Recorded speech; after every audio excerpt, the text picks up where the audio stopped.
ইহঁতৰ মাজত বিদ্ৰোহ হৈছে, শংকা হৈছে, নিজৰ পাৰ্টিৰ মাজত মনোমালিন্য হৈছে আৰু সেই ব্যক্তিবিলাকে ইহঁতৰ ছাপোৰ্টাৰ সমৰ্থক নেতা কৰ্মীবিলাকে সবে এতিয়া UPPLত ভোট দিবলৈ সাজু হৈছে। যুৱ যুৱতীসকলক ডক্টৰ ইঞ্জিনিয়াৰ বনোৱা, ACS অফিচাৰ বনোৱা, বিভিন্ন কামত আমাৰ যুৱ যুৱতীসকলক নিয়োগ কৰিবলৈ সক্ষম হোৱা এই দলটো হ'ল UPPL। সিন্ডিকেট বন্ধ কৰা, মদ ভাং যোৱা, হিংসা অস্ত্ৰ সকলোৰ পৰা সমাজক মুক্ত কৰা এটাই দল UPPL। UPPLৰ যিসকল প্ৰাৰ্থী আছে এই প্ৰাৰ্থী সকলকে বদলেণ্ডবাসীয়ে কৈছে সবচে শিক্ষিত আৰু ভাল প্ৰাৰ্থীবিলাক UPPLে থিয় কৰাইছে। আমি আজিৰ কাৰণে নহয়, অহা 50 বছৰ 100 বছৰৰ কাৰণে বদলেণ্ড অঞ্চলৰ ৰাজনীতি, সমাজনীতি, অৰ্থনীতি, শিক্ষা সকলো দিশটো আমি ঠিক কৰিব বিচাৰিছো। রাজকুমার নার্জারি জিন্দাবাদ, রাজকুমার নার্জারি জিন্দাবাদ, দত্তমা জিন্দাবাদ, ইউজি ব্রহ্ম জিন্দাবাদ, ইউজি ব্রহ্ম জিন্দাবাদ, উকিল মুসাহারি জিন্দাবাদ, UPPL জিন্দাবাদ। দুজনজন মই বহুত দীঘলীয়া ভাষণ ৰাখিব বিচৰা নাই। অলৰেডি আমাৰ মন্ত্ৰী মহোদয় আৰু আমাৰ আগৰ নেতাবিলাক বহুত কথা কৈ গ'ল। নিৰ্বাচন অহা 9 তাৰিখে হ'ব আৰু এইবাৰ UPPLে অকলে এই নিৰ্বাচনত বদলেণ্ড অঞ্চলত সকলোতকৈ শক্তিশালী দল হয় 15টা সমষ্টি আমি ট্ৰেক্টৰৰ ছবিত 15জন কেণ্ডিডেট থিয় কৰাইছো আৰু বদলেণ্ড অঞ্চলৰ 26টা জনগোষ্ঠী, আমাৰ বুদ্ধিজীৱীসকল, আমাৰ শুভাকাংক্ষীসকল, আমাৰ ভোটাৰ ৰাইজ সকলে UPPL দলক কৈছে যে এইবাৰ UPPL দল কাৰো লগত এলায়েন্স কৰিব নালাগে আৰু অকলে কণ্টেষ্ট কৰিব লাগে। কিছুমান দলবিলাকে কাৰোবাৰ লগত এলায়েন্স কৰিছে, ইহঁতৰ মাজত বিদ্ৰোহ হৈছে, শংকা হৈছে, নিজৰ পাৰ্টিৰ মাজত মনোমালিন্য হৈছে আৰু সেই ব্যক্তিবিলাকে ইহঁতৰ ছাপোৰ্টাৰ সমৰ্থক নেতা কৰ্মীবিলাকে সবে এতিয়া UPPLত ভোট দিবলৈ সাজু হৈছে। যোৱা 5টা বছৰত বদলেণ্ড অঞ্চলত শান্তি প্ৰতিষ্ঠা কৰা দলটো হ'ল UPPL।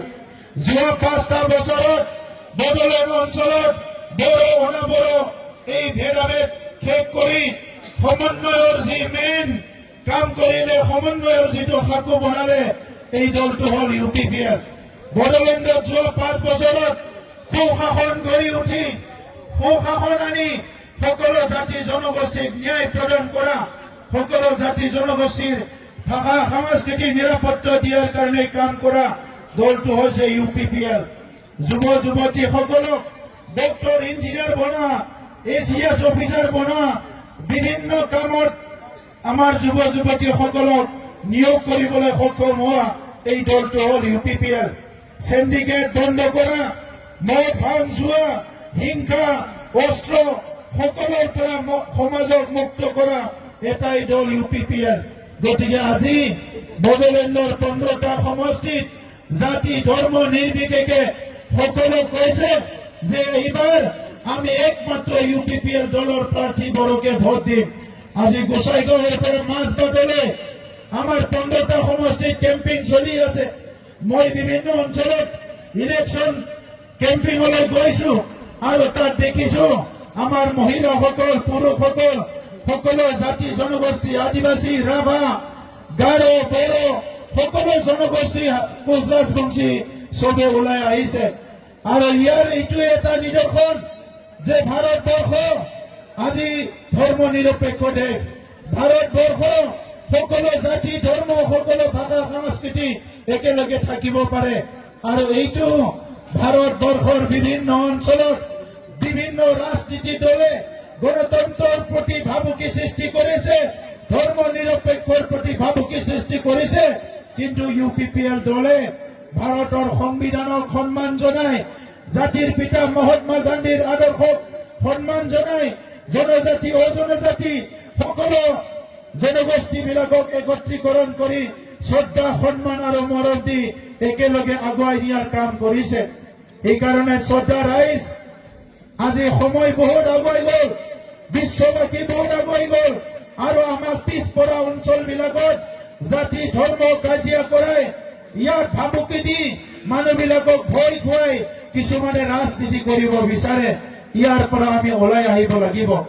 বড়োলেণ্ড অঞ্চলত যি ৰাজনীতি কৰিবলৈ আহিছে, সেইসকলে মানুহক শ্ৰদ্ধা কৰিব লাগিব, জাতি জনগোষ্ঠীক শ্ৰদ্ধা কৰিব লাগিব, সন্মান দিব লাগিব। আজি এই সময়ত UPPL দলে কোকৰাঝাৰৰ আমি 5টা যি সমষ্টি আছে, 5টাতো আমি প্ৰাৰ্থী থিয় কৰাইছো। পৰ্বতজৰাত আমাৰ মাইনৰিটি যুৱ নেতা আয়ুব হুছেইন মণ্ডল ডাঙৰীয়া থিয় হৈছে। বাকী সমষ্টিত আমাৰ বাওকুংগ্ৰী সমষ্টিত আমাৰ মহিলা নেত্ৰী প্ৰতিভা ব্ৰহ্ম বাইদেউ তাতে থিয় হৈছে।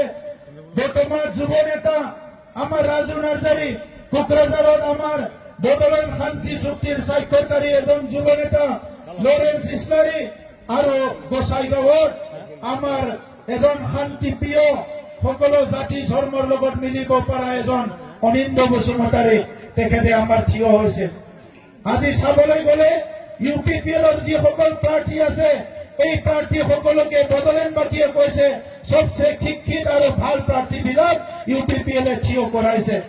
আমি আজিৰ কাৰণে নহয়, অহা 50 বছৰ 100 বছৰৰ কাৰণে বড়োলেণ্ড অঞ্চলৰ ৰাজনীতি, সমাজনীতি, অৰ্থনীতি, শিক্ষা সকলো দিশটো আমি ঠিক কৰিব বিচাৰিছো। আৰু সেইটো যদি ঠিক কৰিব লাগে, অসম বিধানসভাত শিক্ষিত যুৱকবিলাকক পঠাই দূৰদৰ্শী যুৱকবিলাকক সমাজৰ কাৰণে নিজকে অৰ্পণ কৰিব পৰা যুৱকসকলক এই যুৱ শক্তি আগুৱাই আনিব লাগিব। তেতিয়াহে 24 ঘণ্টা সমাজৰ কাৰণে ইহঁতে কাম কৰিব পাৰিব। সেইকাৰণে শ্ৰদ্ধা ৰাইজ, আজি আদিবাসীসকলক তেখেতসকলে ভয় খুৱাব, কোচ ৰাজবংশীক ঠগাব, বিভিন্ন জনগোষ্ঠীক ঠগাই পেলাই BPFে ৰাজনীতি কৰিব ওলাব আৰু সকলো কৈছে টেঙা আম কিমান বিক্ৰী কৰিব, আমি এইবাৰ কোনো টেঙা আম নাখাওঁ। এইফালে কোকৰাঝাৰত হুলুচ তুলুচ লগাইছে। কোকৰাঝাৰৰ প্ৰাৰ্থী আমাৰ হাগ্ৰামা মহিলাৰী ডাঙৰীয়াৰ পত্নী তাত প্ৰাৰ্থী হৈছে। প্ৰাৰ্থী হোৱাত আমাৰ ক'বলগীয়া নাই। যি সংগ্ৰাম কৰি আন্দোলন কৰি বড়োলেণ্ড সৃষ্টি হ'ল, এই বড়োলেণ্ডটো কোনোবা পৰিয়ালৰ কাৰণে হ'ব নোৱাৰে, ইটো বড়োলেণ্ডৰ 35 লাখ জনগণৰ কাৰণে হ'ব লাগিব। বড়োলেণ্ডত ইলেকশ্যনৰ আগৰ BPFৰ সময়ত মাৰা মাৰি হিংসা হিংসি হৈছিলে, UPPLৰ সময়ত শান্তিপূৰ্ণ ৰাজনীতি হৈছিলে। আকৌ আজি কোকৰাঝাৰত আতংকিত পৰিৱেশ এটা আনিবলৈ চেষ্টা কৰিছে UPPL দলে। আমি চাই আছো, বড়োলেণ্ডত ভয় ভাবুকি নচলিব, ৰাজনীতিটো শান্তিপূৰ্ণভাৱে কৰক। সকলো জাতি জনগোষ্ঠী, সকলো ভোটাৰ, 18 বছৰৰ ওপৰৰ ল'ৰা ছোৱালী যোনে নহওক কিয়, যি জনগোষ্ঠীৰ হওক, ভোট দিবলৈ সুযোগ দিয়ক। কিন্তু ইলেকশ্যনৰ আগতে আতংকৰ সৃষ্টি কৰাটো গণতন্ত্ৰৰ শত্ৰু বুলি ক'ব লাগিব। এই পৰিৱেশটো হ'বলৈ নিদিও। সেইকাৰণে শ্ৰদ্ধা ৰাইজ, অহা 9 তাৰিখে চবে ওলাই হওক, শান্তিৰ স্বাৰ্থত, ঐক্যতাৰ স্বাৰ্থত, বড়োলেণ্ডখন আগুৱাই নিয়াৰ স্বাৰ্থত UPPL দলক ট্ৰেক্টৰৰ ছবিত ভোট দি জয়যুক্ত কৰক, এইটোকে মই অনুৰোধ কৰিছো। মানগাৰাং ৰাইজে ৰাজা নोंथांमोन